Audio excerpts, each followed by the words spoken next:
So, for most of you watching my videos, you would know that I'm a big advocate for journaling. Well, not just advocating, I am actually doing the damn thing. Ever since the start of this channel, and even way before that as a kid, I remember having diaries, and I used to get really mad when my dad or my sister were able to get a hold of my diary and they started reading that out loud in front of everybody in the house. It was embarrassing. Um, but yeah, I enjoy doing this. I do think there's some value to it. It's not for everybody. I have to admit, but for me, it's a way for me to organize my thoughts. Because as you know, when you constantly living in your head and when you have constantly racing thoughts, you need to organize them. Otherwise, it's just gonna build up and it's gonna start eating you up from the inside. And I know firsthand what that felt like when I had my suicide attempts. I'm not gonna talk about it, but yeah, found it extremely helpful to organize my thoughts, titling it every single day, having a different thoughts every single day. Normally, what I do, right, is every day I think of something and I come up with the title. And yeah, these videos, they are those thoughts. I've organized them into chunks. But lately, I've been feeling like I have way too many thoughts. I can't really organize them. You know, it would be nice for me to just sit down and organize everything into these neat little boxes. But sometimes, man, thoughts overlap and then, yeah. I wish there's an easier way for me to do this, but to be honest, I don't really know how to categorize my thoughts today. And keep in mind also that this is not my life. It is only a snippet of what I think on a daily basis. To be honest, there's no true, authentic creator out there. You should only follow a creator because you agree with their messages or you like their messages or you find value in their messages. But don't follow them because you think they're real, because no one is real on this platform. I'm sorry to break it to you. There's a little bit of acting going on here. I am not my true self. And I've tried my best to stay true to myself, but I can't. I simply cannot, you know. There's certain things I cannot say. No matter where I'm at, no matter what platform I'm on, there's certain things that I cannot say because I want to fit in. I can't say these things. Do you guys understand? So I can't be my full authentic self. No one can. I heard a quote a while back, something to do with true peace is when your thoughts, your actions, and your words align with each other. I might have butchered this quote completely, but I think I can agree. I think I understood the gist of it. Basically, it's true. I found that I was most at peace in times in which I was able to freely express myself, freely say what I truly think, and freely live out my values and my beliefs. I found those are the periods of my life in which I felt the most at peace. Namely, there was a period of my life during childhood where everything I believed was true. And the things that I do, the things that people do to each other, just further confirm this. I'm going to get back to that later, maybe not. But yeah, I don't know how to categorize my thoughts today. Yeah. I had a talk with my dad this afternoon on the phone. And you know, we started off light and then it got serious. And I find myself always reverting back to talking about the family unit, whenever I'm in a deep conversation with anyone. Normally with the people that I love and the people that I care for the most, my family and my friends. You know, I always end up talking about the family unit. I realize it's so important to me. It's one of my core values. I value family so damn much because I had a good upbringing. I realized maybe not the best, but you know, that was something that was always constant in my life, and that's family, constant presence, even to the point of intoxication. They're always there in your face. That's our culture. That's the Vietnamese culture, the family unit. Well, my family at least. They're always there for me. I can always run back to them if I have an issue.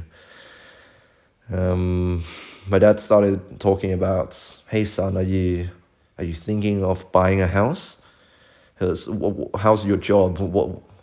What's your plan moving forward with your life? Yeah, so it started getting serious.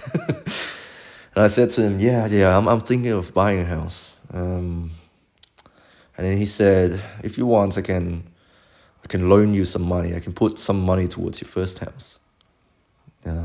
Like if there's a house that you like, I can come have a look at it, put some money towards it.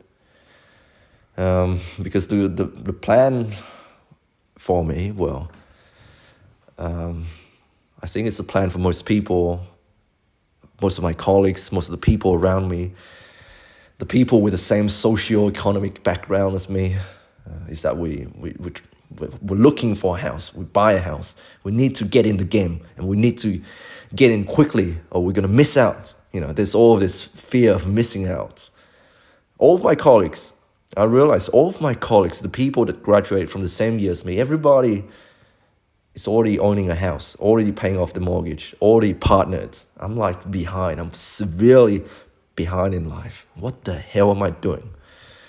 So yeah, that's why I said to my dad, I'm looking for a house, and then a thought came up, and I told him, but I don't know if I should be doing it. I told him, I don't feel like I want a house because there's no need for it. And it's true. Like when I start owning a house and when I start paying off the mortgage, that's when I got to really grind. I got to really work hard and potentially sacrifice a few years of my life just being in constant, stress and pain and suffering, living with strangers in which I don't really completely like living with, just so I can get them to pay me rent, so I can pay off my mortgage, like just renting my place out so that others can pay off my mortgage for me, and also living there as well because I have nowhere else to stay. Just sacrificing a few years of my life, just grinding, hustling, but then for what? And after I pay off that mortgage, for what? Just so I can have a place to go to after a hard day of work, to be by myself, just grinding days in and days out, just to go to an empty house alone at nights by myself. Is that the kind of life I want to live in? I told my dad about that. I have, to be honest, I have no real ambition. What? A man? How utterly blasphemous for me as a man to be saying this. I have no ambition, no goals, no motivation to get out of bed every single morning to chase that cold hard cash. Because I'm gonna be frank here. I have no wife, no kids, nothing to die for, nothing to worth sacrificing my life for. So there's no point. Why should I work hard? There's really no incentive. Just so I can own a house and be by myself after a long, hard day? I don't know, man. Throughout my childhood, I've been around friends, and I swear, pretty much 9 out of 10 of my friends have parents who have been divorced. And I don't know about you, but that breaks my heart. I just keep thinking about those friends. Like I go to their house after school. And then I see a different woman, different man walking into their room, telling them what to do. Clean up your room, pick up the trash. Your friends are here. Why don't you clean up your rooms and because your friends are here? Like, I don't know, man. I've been surrounded by children of divorce in these families, and I don't know, like I don't want a life like that. Just thinking about myself, when I have a house, then what? Do I get married? Do I force myself to be in a family, to have children? And what if we get divorced? And my dad straight up told me, don't think about divorcing. If you want to marry someone, stay married. But I don't know, man. Looking around me, I think it is incredibly common now to get a divorce. And there's so much uncertainty in the world right now. And I'm not saying that my parents, my elders didn't have problems of their own in the past. I'm getting to that funny age now in which my parents really cannot tell me what to do with my life anymore. They are elderly. They are from a different time period. They don't live, well, they are living now, but they are not really from this era. You get what I'm saying? So they don't really have a say for much longer in how life should be, because their generation is leaving us. And I will be my parents' caregivers soon. So yeah, I have to make a decision. And there are certain thoughts that I will keep returning to. This is an unfinished thought. I can't really categorize this. There are multiple thoughts that I've locked up because I've dealt with them. There's certain things that I cannot tell the public about because, we can't really be ourselves. But anyways, that's getting way too long. Hope you guys are doing well. Thank you for listening to me. Stay strong. God bless. I wish I have an answer now, but I don't. And we'll have to come back to this later. Anyways, take care.